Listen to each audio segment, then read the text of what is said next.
list, right? Of everything I wanted to talk about. Where do I want to start? Y'all are two top, kind of. There's the front and the back, but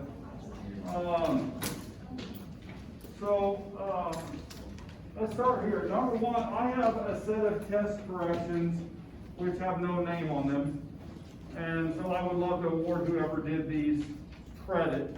What I would suggest is that if you did they're all entered, right, on Campus Web. I don't know if I like the way they entered.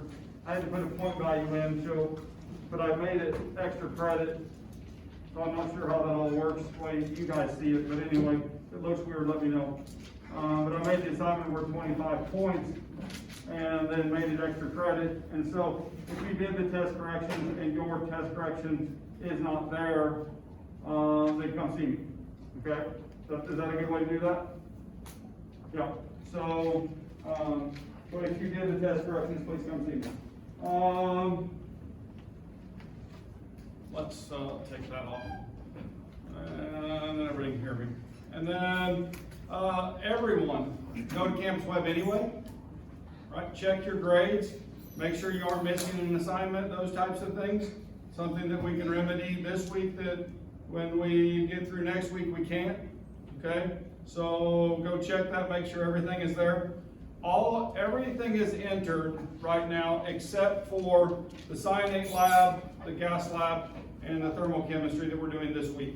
So I believe every other assignment is in at this point, okay? So when you look, then you know that that's all we're missing. Okay, cool? All right, and the final test obviously hasn't been entered yet either, but that'll be one more great. And then I will download Sapling on Tuesday of next week after 3:30, okay? And so I'll try to get that grade put in by the end of the day on Tuesday or early Wednesday.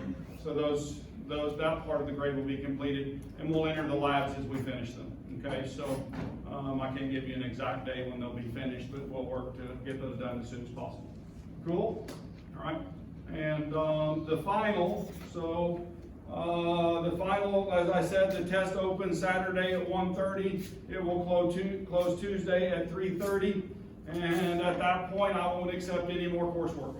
Okay, that's the deadline for all coursework. That includes Sapling, right? So everything at that point, the course is over when you guys finish the final, right? Or when the final deadline is over. Pretty good with that? Right? So I also posted quiz 2 in a PDF format if you want to go back and look at those questions again. So that's posted in handouts. I did not give you the answers. I only gave you the questions and the possible answers. So you can go back and review that if you would like. Anything else that I'm forgetting? Anything else that I'm forgetting? No? I won't have the opportunity today. I'll see a few of you tomorrow and get to visit with you. But today's the last day that I have you as a group. And I want to tell you guys, every semester is different. Every section is different. But this semester, and it's been a couple semesters in a row, my job has been wonderful, okay? Because I have human beings that are very respectful and communicate well and do all of those things that make a professor's life better. Does that make sense? And so I really enjoyed this class, this section, and it's because you guys are good students, you're good people, and that makes a difference in the world. It really does. And so keep that up and know that we do, right, pay attention to that, and it does make a difference in our lives, right? The 5 points for the campus evaluations, you guys have earned that, so I will go ahead and put that on. Just to let you know that has not been entered yet, but it will be. Okay? Cool? All right, so that's your reward. I do have a demo, but let's say that for the very last. Yeah? And so that'll be the last thing that we do today is a demonstration. It's a nice one, in my opinion. We'll talk about rockets and combustion engines and those types of things. I mean, we're getting ready to go to Mars, right? So we need to know about how a rocket engine works, so we'll just make one on the desktop. I think I'm kidding. So anyway, oh, that's not where I wanted to be. Do you guys have any other needs from me before the semester ends? I should ask that. No? Well, then let's finish as much of 9. I kind of have an end point in mind, so if we get there, we'll stop, and if we don't, then we'll stop and have a demo. How's that? Okay. So, I need you guys, wow, we need some picture up there, don't we? I want you to do the Lewis structure of SO2, sulfur dioxide. Sulfur dioxide. And so I'll let you be working on that while I get the picture on.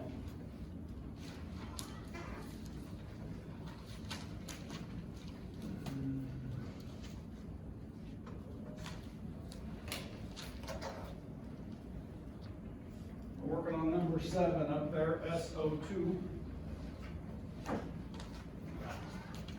Be sure to draw the resonance because there's some resonance that goes with this.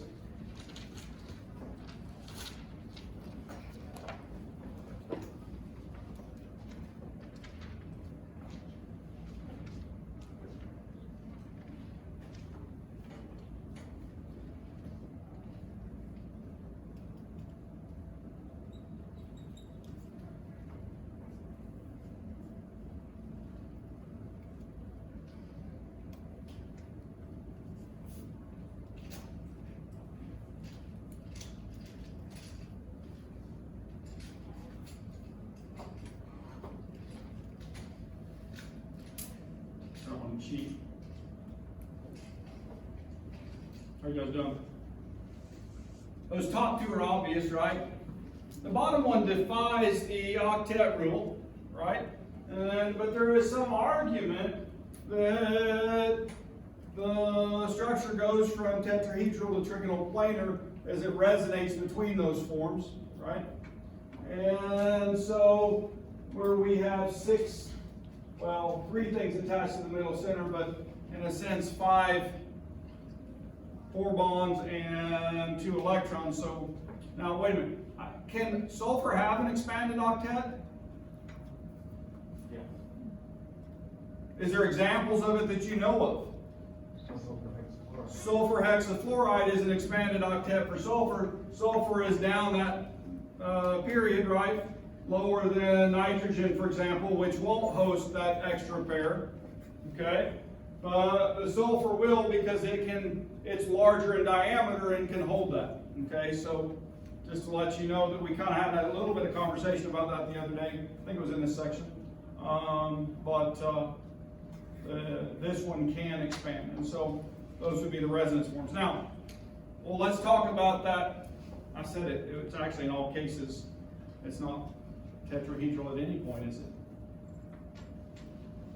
What is it? What's the center atom? The sulfur, what's its electron configuration?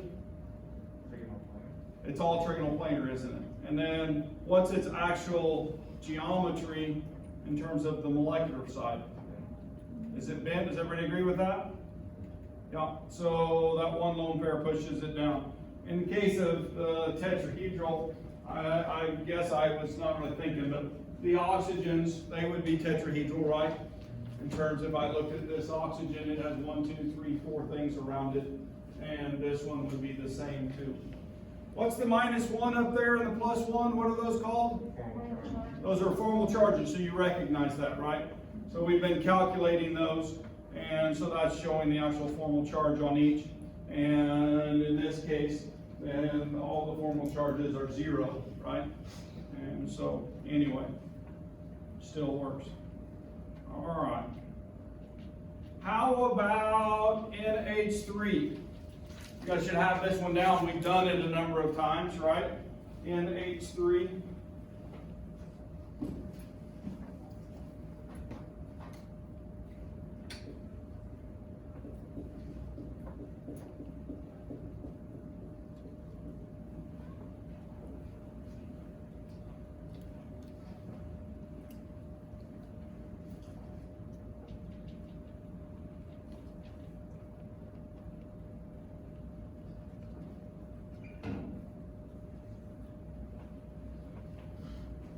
So I put the little structure on the board, and its electron geometry is tetrahedral. Everybody agree with that?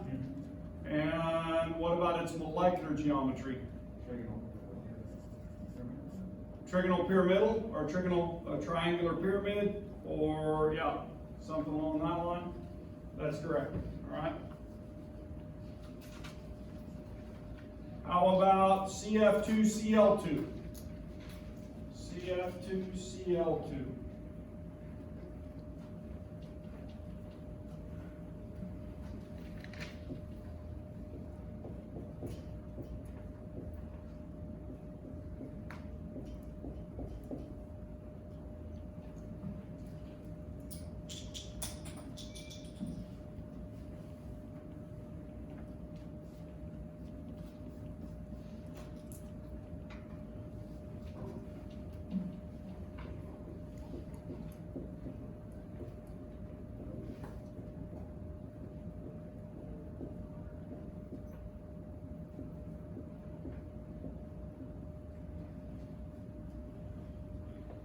Now, I have a question. Did I count electrons on each of these structures when I was drawing them, or did I just draw them? I just drew them because I knew the number of electrons. I know the structures, right? If you don't know the structure, should you count the electrons? Absolutely, okay? Just to let you know that we've been using the count all along, right? On this next one, you'll probably need to count, okay? Just to make sure. But anyway, let's finish this one. What's the shape of it? Electron geometry is tetrahedral, and the molecular geometry is tetrahedral. It didn't change, did it? Okay, on that center atom. And if we're doing the AX method, this is AX4E0, and this is AX3E1, right? And so when you add these together, this is 4, this is 4. So the electron geometry is the same because there's 4 things on the center atom, right? So that's all just reminder, okay? All just reminder. All right. How about acetylene, okay? Which is inappropriately named. We'll prove it right now. How many electron system? 10? Everybody agree with that? Yes. 4 from each carbon, 1 from each hydrogen. Good count.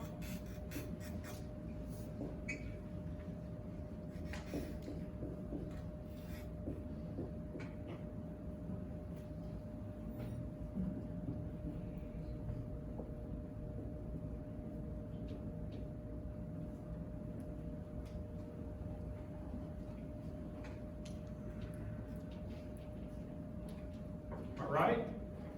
Can't you do a triple bond between carbon? I'm not, am I? I just tested you guys. No. So the question is, what do I do? There's only 3 around each of the carbons. They want 4. And so if I move each pair into bonding, then I end up with a triple bond. Now, why do I say the name is wrong for acetylene? Wrong suffix. It's the wrong suffix, isn't it? How many bonds should it have? With an E and E ending. 2 bonds. It was named before we knew this. And that's the accepted name. Is that, you guys with me? And so it's a commercial trade name, so it's kept on the molecule. Right? Cool? Alright. Shape. Molecular and electronic. Electronic, molecular. Which atom? Carbons. Either the same. What do you guys think? Linear, right? So it's AX2, right? E0. Whenever I have 2 things attached to a center atom, it's 180 degrees on the bond angle, and so it's linear. Cool? All right. The last one, H2CO. H2CO. What's your center atom? Carbon. Carbon, good choice.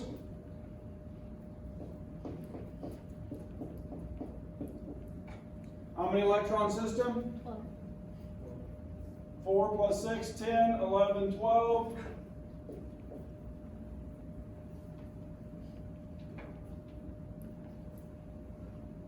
Two, 4, 6, 8, 10, 12.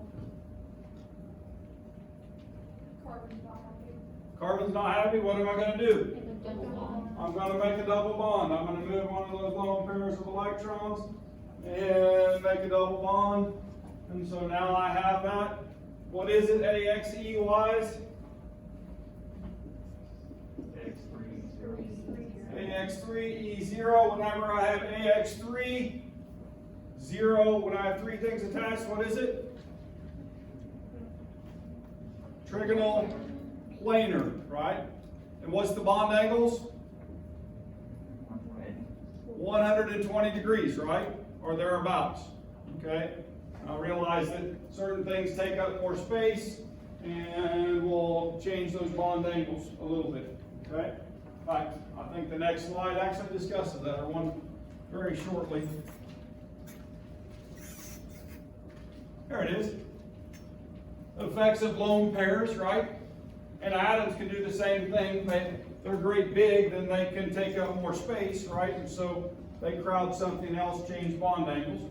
But this is showing our methane that we did, right, with an sp3 center, and CH4 109.5 is the optimized bond angle when everything is the same, okay?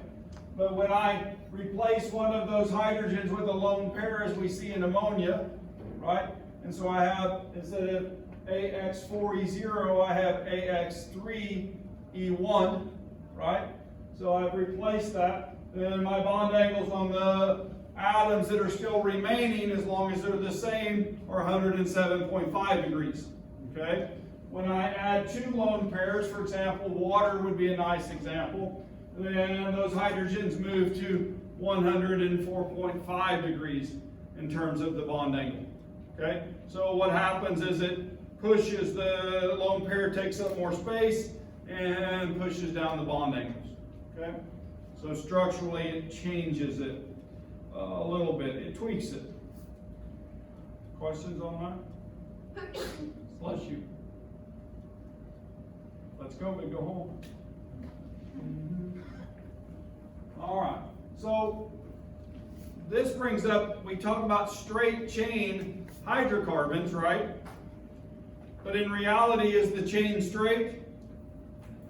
No, those carbons, right, from that one to there, right, it's 109 degree bond angle, so it's more like a zipper, isn't it, or something along that line. And so it zigzags back and forth, right, in terms of that chain. Now, those distances are very small, aren't they? We're only representing this in a two-dimensional form, but you know, they're itty-bitty, right? And so, but those atoms are staggered as they go when they start looking at that with X-ray, for example. Cool? I think that's kind of cool, right? We can show this experimentally. That's how we know this, literally. All right. So, all right, I've got one right here. And without reading the board, right, let's just look at each of the centers up here, okay? And let's start at the carbon on the left-hand side that has the double bonded oxygen on that. You guys see that? And so that would be AX3E0. Would you guys agree with that? You guys see that? And so what would we call that one in terms of its molecular and electronic geometry? It's trigonal planar. What if we move to the nitrogen? Okay, next to that, that's bonded to it. AX3E1. And so that makes it what? Tetrahedral in its electron geometry, And what's its molecular? Pyramidal. Trigonal pyramidal, right? You guys see that? So then if we move to the carbons on either one of those carbons, what are they? They're both tetrahedral, right? And so this, when you start thinking about this, there's a three-dimensional framework that's being built, right? As we progress from atom to atom, and we can actually build this structurally, okay? And then in fact, if we know this structure, then we can start taking the structure and let's say we're trying to make a drug molecule to see if it will fit into a protein and block the active site, for example. Then knowing the structure of the molecule, knowing the structure of the active site, then we would know whether the molecule works or not. This is actually being done regularly in pharmaceutical development now, right? That we have computers that can model this. And if you like math and you like puzzles, then, and you like computer programming, it'd be a fun place to go, okay? Just saying it out loud.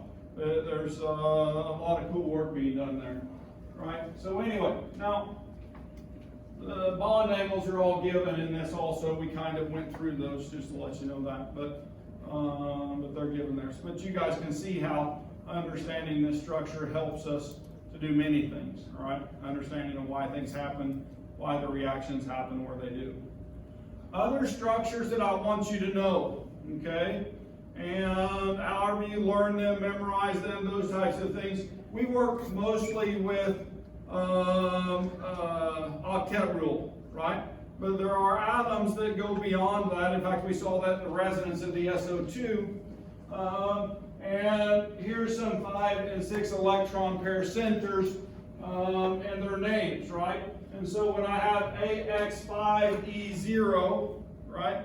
That's triangular or trigonal bipyramidal, right? And when I take one of those atoms off and replace it with a lone pair and become AX4E1, then I get a seesaw, right? It literally will rock back and forth. You guys see that? Do I need to build it? It'll slow us down a little bit, but if I have my advocate.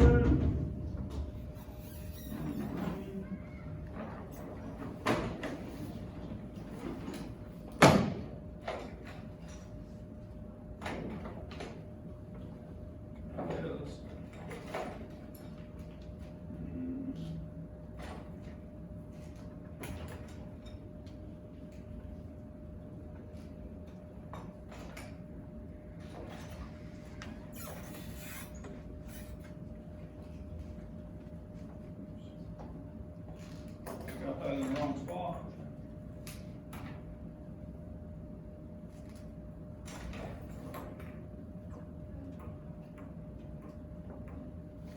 You see that? Amazing, huh? So what's the next one? AX3E2, right? Now these are being replaced with lone pairs when I take one of these off. And the way that's oriented on the board, then we're taking off the equatorial positions because there's more space between them, right? There's a 90-degree angle here, there's a 120 here, so if I have something that's big and takes up space like a lone pair, where do they end up? Where they can have a bigger bond angle, and so now I've got 2 lone pairs, and what do I make? I've got a T shape in my molecular geometry, right? So this is AX3E2, and when I get to AX2E3, what do you think I have? What's it look like? It's linear, isn't it? Okay, cool? Yeah.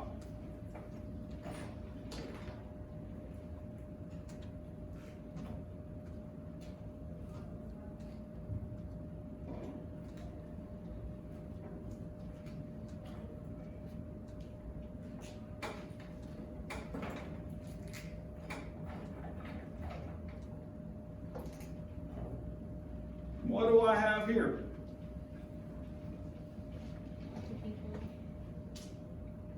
there's 6 things attached, right? So this is AX6, E0, and it's called octahedral, right? So this is, if I look at this and make flat sides on this, then it makes what's called an octahedron in shape, okay? So this one is octahedral.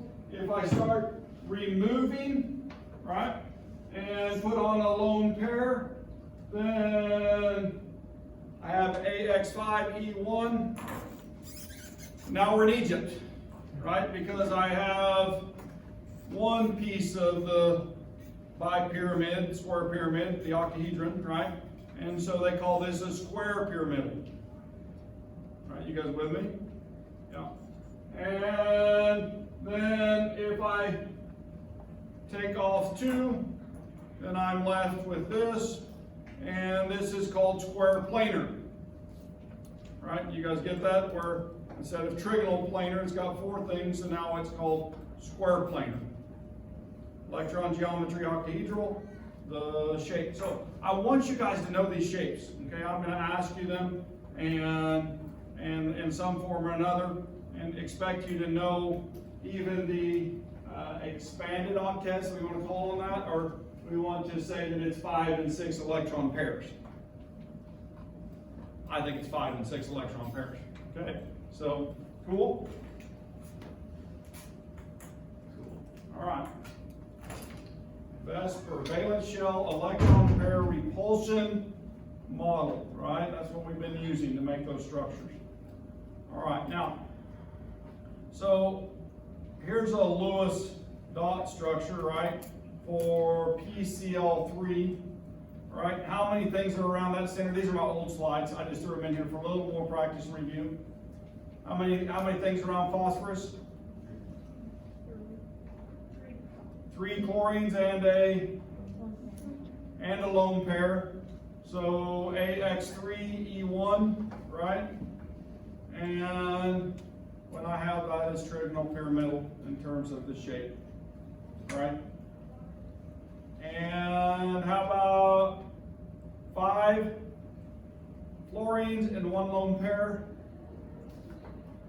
How many total things? 6. So the electron geometry is, what's its name? Octahedral, right? But when you take one off, it's no longer octahedral, it's square pyramidal. That's right. Good job, Ken. I mean, I know we just went over it, but how about this one? This is octahedral with 2 lone pairs. Square planar, and it's molecular geometry. Do you see all of a sudden we're not doing everything, we're actually just, we know the shape because we practiced it a little bit, right? And so you see how that happens, right? That you mature into that when you practice it. It's just like running plays. The first 2 times you run into whoever you're playing the game with, right? And then by the 3rd or 4th time, then all of a sudden you're making the pick that you're supposed to be doing and you're rolling into the basket, right? You guys with me? Instead of running into somebody. Cool? Yeah, I know that's a weird analogy, but it's go ahead. All right, 4 bonds, 2 lone pairs, AX4E2, square planar in shape. Oh, here's one more. There's the 3 things around the center. So AX3, there's a double bond in that. AX3, E0.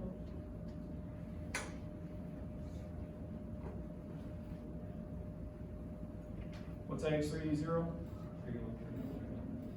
Trigonal pyramidal or trigonal planar, right?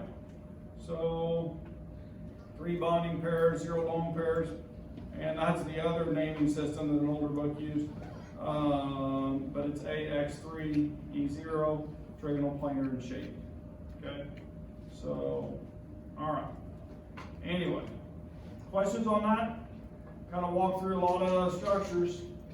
All right, to get better at that, walk through more. Okay, all right. Now, bond angles. Let's talk about them for a second. This is octane nitro or octanitro cubane. All right. Now, This is actually has a nickname because nobody can remember its formula or say the name. Anybody know what it is? Have you heard of C8? Explosive, plastic explosives? Yeah. So C4 and C8, those are molecules that have constrained bond angles, right? And those constrained bond angles make them very unstable. And so some bright chemists made this molecule, and then they put nitro groups. You see the blue with the two reds? Those nitro groups are nitrogens and oxygens. And so it puts the carbons and the oxidizer in immediate presence, chemically bonded. And so when you hit this with a hammer, then it comes apart and goes into the gas phase very rapidly. Yeah. Cool? That scare you? A little bit, yeah, I was like, okay. I woke you up, didn't I? No, I didn't have you with me. What do they make with that? Huh? What do they make with that? Bombs? Oh. Explosives? You ever watch Yeah. Mythbusters? They used to post up on So, anyway. Molecular orbital theory. We've talked about this, guys. We've talked about the relationship of atomic orbitals overlapping to make molecular orbitals. And so I'm going to do it again, but in a little bit more detail and from a little bit different perspective based on what we're doing right now. And what I want to do is use it to explain why carbon makes 4 bonds even though it only has s and p orbitals to bond with. You guys with me? So if I'm looking at carbon, it has 1s and 2s and 2p that it can make bonds, could make bonds with. The 1s won't because it's buried, right? So that means I have the 2s and the 2p, but it makes 4 symmetrical bonds, yet a p orbital is a different shape than the way carbon bonds, and an s orbital is a different shape than the way a carbon molecule bonds. And so why? How is that it can make 4 bonds, and the bond angles are what on a tetrahedron? They're equivalent, 109.5, right? So something has to happen for that to occur. And so molecular orbital theory describes it as they hybridize, okay? So we take orbitals and we combine them to make a new set of orbitals. And so for carbon to make 4 bonds, then the 2s and the p orbitals all combine to give it those bonding operation that we can make 4. And it's called an sp3 hybrid. Okay? That means 1s orbital and 3 p orbitals combine to make 4 new orbitals called sp3 orbitals. And they're identical. Okay, you guys with me? Yeah. So anyway, so that's what we're going to talk about. And so this is, well, it's showing the first bond. You guys remember the first bond, the sigma bond, right? That sigma bond is the first bond between 2 atoms. What are the second and third bond called if it's got a triple bond? They're pi bonds, right? Yeah, so they're like the dessert. You know, the sigmas hold them together, and then the pi's are the additional electrons between them, okay? So, all right. And so what happens is that, as I was saying, the 1s plus a p plus the second p plus the third p, because in this I have 3 p orbitals, right? I have the x, y, and z. They combine with that s to make sp3 hybrid orbitals, atomic orbitals, okay? And then an sp3 orbital can come along and bond with another sp3, right? And so then I get 2 carbons linked together, right? And then the hydrogens, if I put 2 hydrogens on them, or 3 hydrogens to make ethane, then those are where the other sp3 bonds are used, okay? Now, there's cases with carbon where we actually have a sp2 hybrid, okay? In fact, there is one on the board, isn't there? Okay? There's 3 sigma bonds, the bond to hydrogen, there's 2, that bond to hydrogen, and one of those bonds is a sigma bond. Okay? And so there's 3 positions on that center carbon. What's the 4th bond again? It's a pi bond. And so that pi bond sets the sigma bond is directly between the atoms, right? And that pi bond sets above and below that, where those electrons reside. And so we'll show a picture of that in a minute. But in that case, this is an sp3 hybrid, right?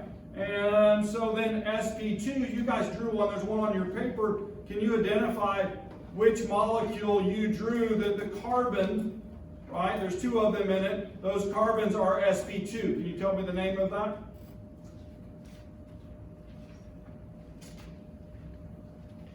Any guesses? We called it acetylene, right?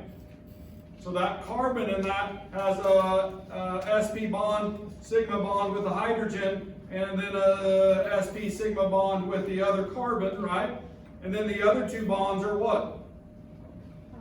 Pi bonds, right? So they're above and below and in front of and back of in terms of where we would position those, okay?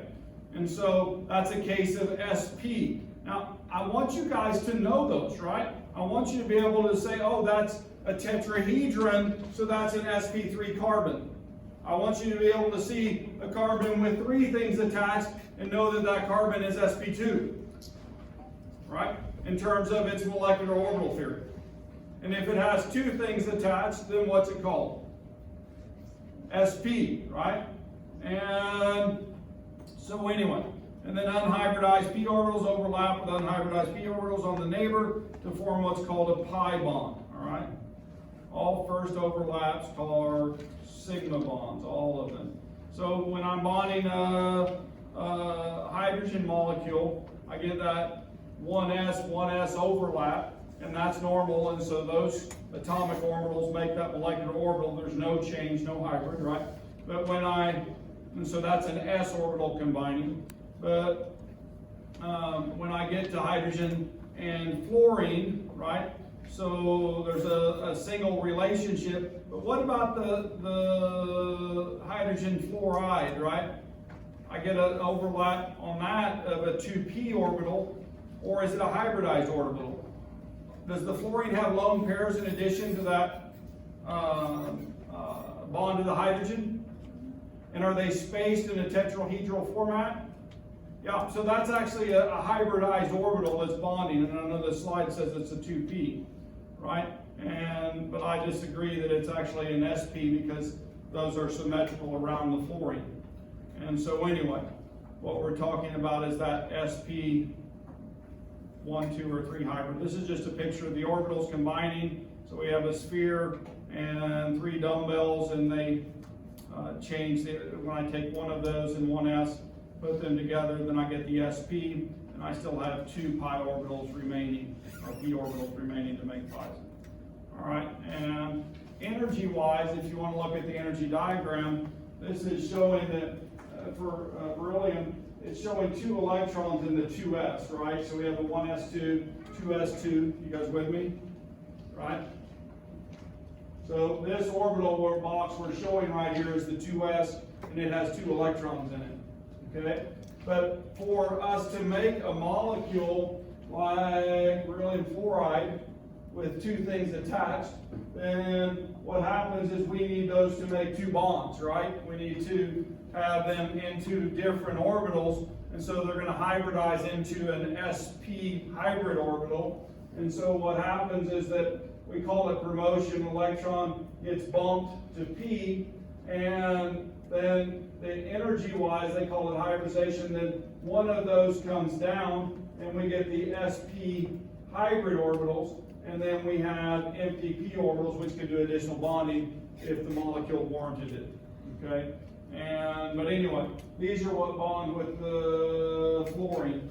So it hybridizes. We see the same thing when we look at sp2, then we're going to take 1s and 2 p's, and this one will remain to pi bond if we need to.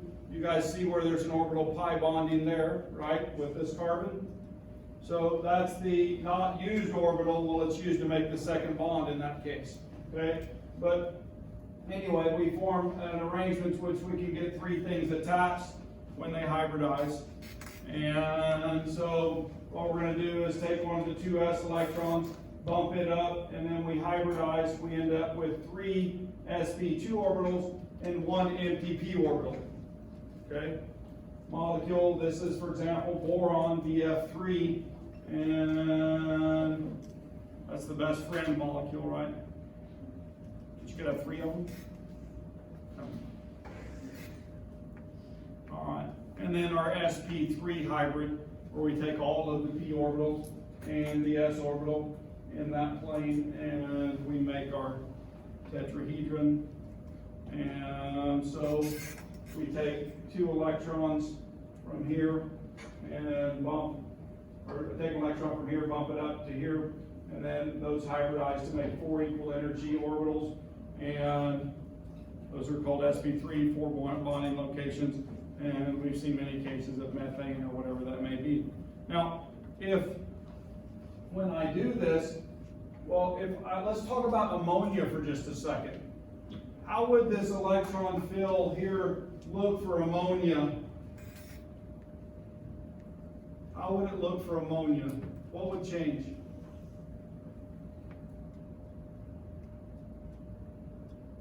I'd 1 more electron, wouldn't I?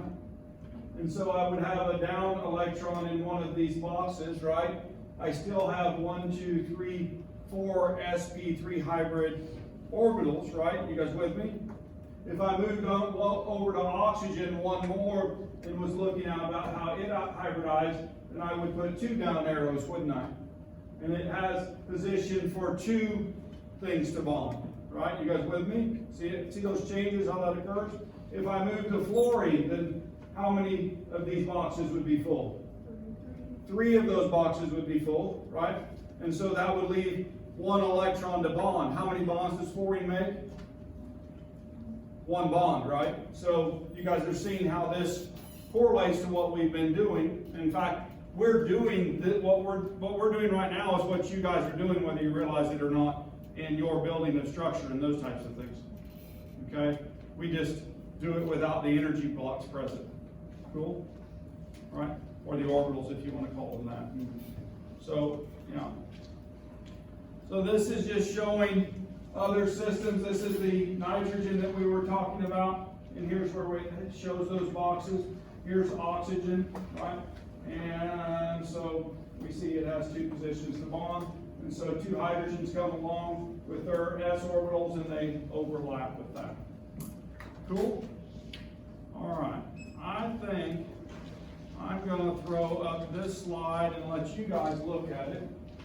And I'm going to grab this. And a little bit of chemical. Safety first.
Good one? Actually, I can't. It just sounds funny. It's full of CO2 and water vapor right now. And so if you try to put more fuel in it to get it to go right now, it won't go. Right? So I have to wait a little bit or flush it somehow to get the CO2 and water vapor out. Cool? You what? That was definitely a combustion reaction. It's called a whoosh can.